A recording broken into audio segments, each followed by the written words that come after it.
नमस्कार विद्यार्थियों, मैं दिन पारिक स्वागत करता हूं आपका जीके बाई डीके चैनल पर। या तो रद्द नहीं होगी या रद्द होगी, दो बातें हैं। अब पहली बात जो आती है कि रद्द नहीं होगी, ऐसा क्या कारण हो सकता है जिसके तहत हम कह सकते हैं कि रद्द नहीं होगी। उसका सबसे बड़ा कारण है मुख्यमंत्री जी का विचार, उनकी जो सोच। अभी तक जो उनकी सोच है वो निश्चित रूप से इधर ही जा रही है, क्या कि रद्द नहीं होगी। अब वो क्या कारण है स्पष्ट उन्होंने कहा नहीं है, स्पष्ट नहीं कहा कि रद्द होगी या नहीं होगी। उन्होंने कुछ पॉइंट आज रखे, उन पॉइंट्स के आधार पर हम कह सकते हैं कि उनकी इच्छा नहीं है। वो पॉइंट क्या है, देखिए। सबसे पहले उन्होंने नेता प्रतिपक्ष को लिया, क्या कहा कि नेता प्रतिपक्ष ने एसओजी की जांच की तारीफ की है। तो देखिए, इस बात के आधार पर अगर हम देखें तो वो ये मान रहे हैं कि एसओजी सही जा रही है, एसओजी अच्छा कार्य कर रही है, तो इसे कर लेने दीजिए और उसके बाद में जहां गड़बड़ हुई है उसको सुधार लेंगे और बाकी एग्जाम ऐसे कि ऐसे चलने दीजिए, कोई दिक्कत नहीं है। और नेता प्रतिपक्ष को दिक्कत नहीं है तो आपको दिक्कत क्यों है? इसका जनता का प्रतिनिधित्व तो वो भी कर रहे हैं। तो इस प्रकार से वो अपना तर्क दे करके और इस एग्जाम को रद्द नहीं करना चाहते। दूसरा उन्होंने जो तर्क दिया वो कहा कि आगामी विधानसभा सत्र में हम मजबूत बिल लेके आएंगे।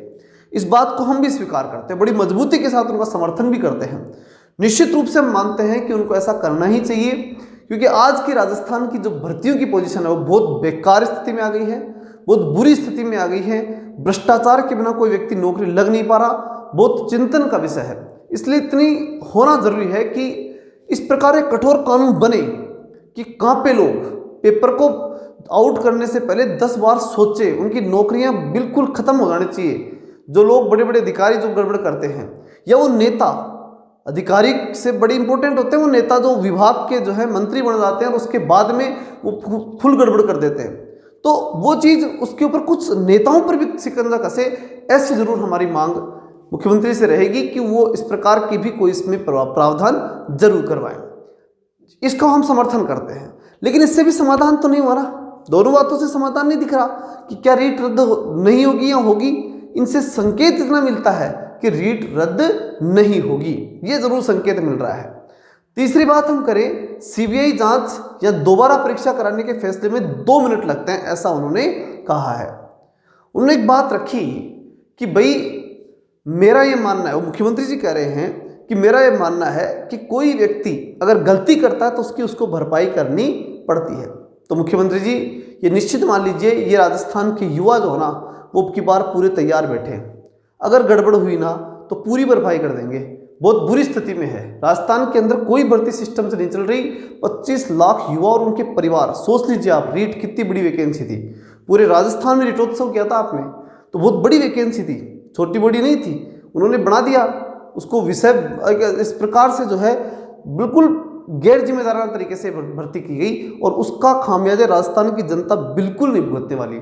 ये साफ साफ इसमें दिखाई देता है। आप सीबीआई जांच ही मत कराइए, दोबारा पेपर ही मत लगवाइए, कुछ नहीं कीजिए, लेकिन जनता का विश्वास अर्जित कीजिए। बहुत बड़ी बात है, या तो जनता का विश्वास अर्जित कीजिए या फिर इस सिस्टमेटिक रूप से सारा काम कर लीजिए। जनता काफ़ी परेशान है, विद्यार्थी काफ़ी परेशान है। अब इससे भी क्या होता है, इससे भी क्या दिखाई दे रहा है कि रीट रद्द नहीं होगी। यहाँ तक सारी बातों से यही दिखाई दे रहा है उनसे।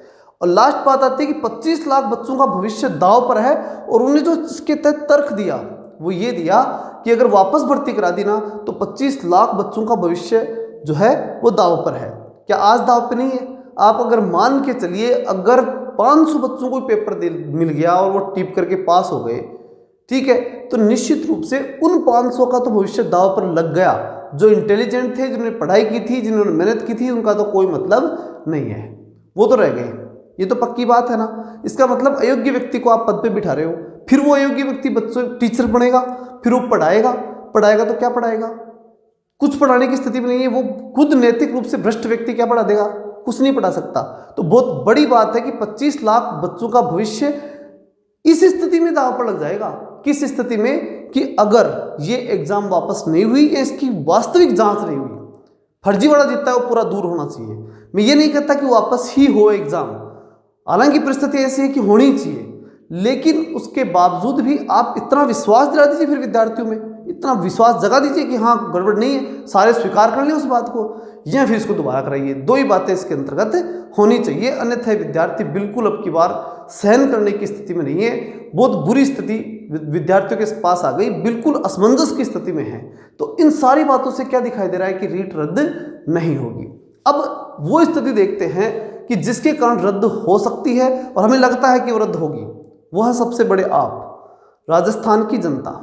अगर इसने ठान लिया ना, तो जो रीटोत्सव पैदा कर सकती है ना, रीटोत्सव बना सकती है, वो उस भ्रष्टोत्सव को भी खत्म करने की तैयारी कर सकती है। वो कुछ भी कर सकती है, उसके हाथ में सब कुछ है। ये जो भ्रष्ट तंत्र है ना, इसको समाप्त करना उसको भी आता है। बहुत बड़ी बात है कि जनता के हाथ में सब कुछ है, लोकतंत्र है, मजाक नहीं ये। इसलिए ये लोग, इनमें डर पैदा हो, ये हमें ही तय करना पड़ेगा। इसके लिए सबसे महत्वपूर्ण बात है प्रदेश की जनता और यहाँ के विद्यार्थी जागना पड़ेगा और मजबूती के साथ इन चीज़ों को विरोध करके सरकार को फैसला लेने के लिए मजबूर करना पड़ेगा। कुछ न कुछ स्थायी फैसला होना ही चाहिए। दूसरी बात, विपक्षी दल। विपक्षी दल की भूमिका में अगर देखा जाए ना, तो बहुत ही ढीलापन है, ये बात कहनी पड़ेगी। विद्यार्थी बिल्कुल इस बात से सहमत नहीं है, क्योंकि काफ़ी विद्यार्थियों से मिलता हूँ, वो कहते हैं कि जिस प्रकार का विरोध होना चाहिए था, एसओजी की रिपोर्ट आने के बावजूद, बोले वो चीज़ धरातल पे, बयानों में दिखने से कुछ नहीं होता, धरातल पे जो कार्यकर्ता हैं या जो उनका संगठन है, उतना विरोध होना चाहिए, वो नहीं हो पाया।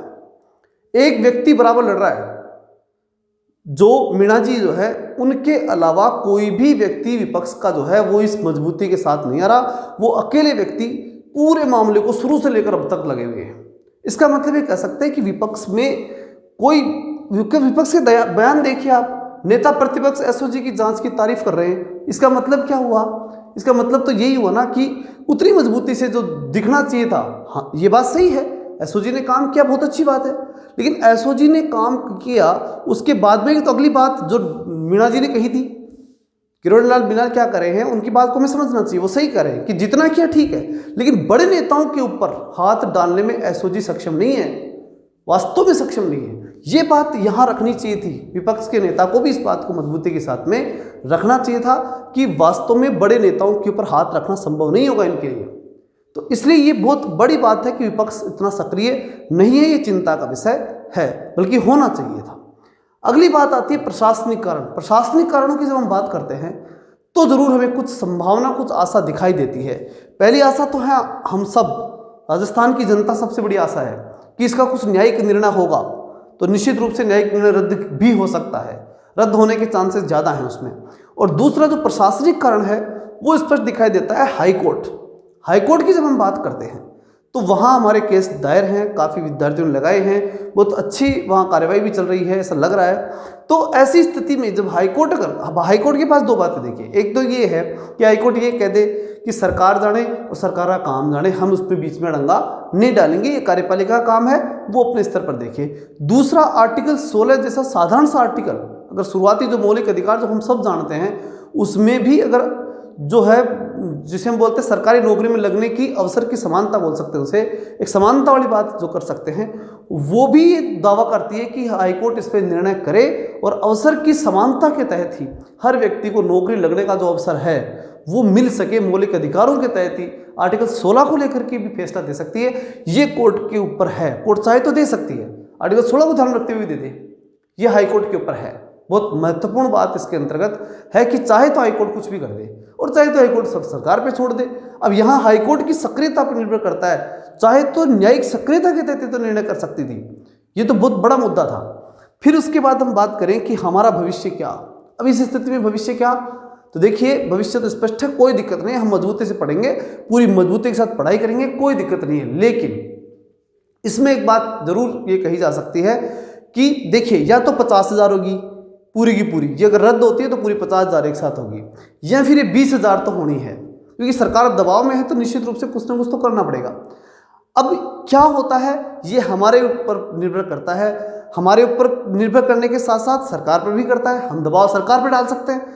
अब उसके बाद की बात ये आती है, महत्वपूर्ण बात जो आती है वो ये आती है कि दबाव के बाद सरकार का निर्णय होने के बावजूद भी रीट तो होनी है, चाहे वो सकारात्मक निर्णय हो चाहे वो नकारात्मक निर्णय हो, रीट होनी है। इसका मतलब हमें तैयारी भी निश्चित रूप से करनी है, तो उसमें तो कोई समस्या नहीं है, चाहे वो 50,000 की हो चाहे वो 20,000 की होगी, इसमें तो कोई दिक्कत नहीं है ना। तो ऐसी स्थिति के अंदर हमें निश्चित रूप से तैयारी जारी रखनी है, मजबूत तैयारी करनी है और सिलेक्शन का पूरा प्रयास करना है। और अब की बार जो है इस प्रकार से हमें माहौल बनाना है कि अब भ्रष्टाचार किसी भी स्थिति में न हो। संभवतः अब की बार तो कम से कम वो कहते हैं कि दूध का जरा छाछ को फूंक करके ही पीता है। अब की बार तो संभावना ऐसी नहीं होगी, ऐसा लगता है।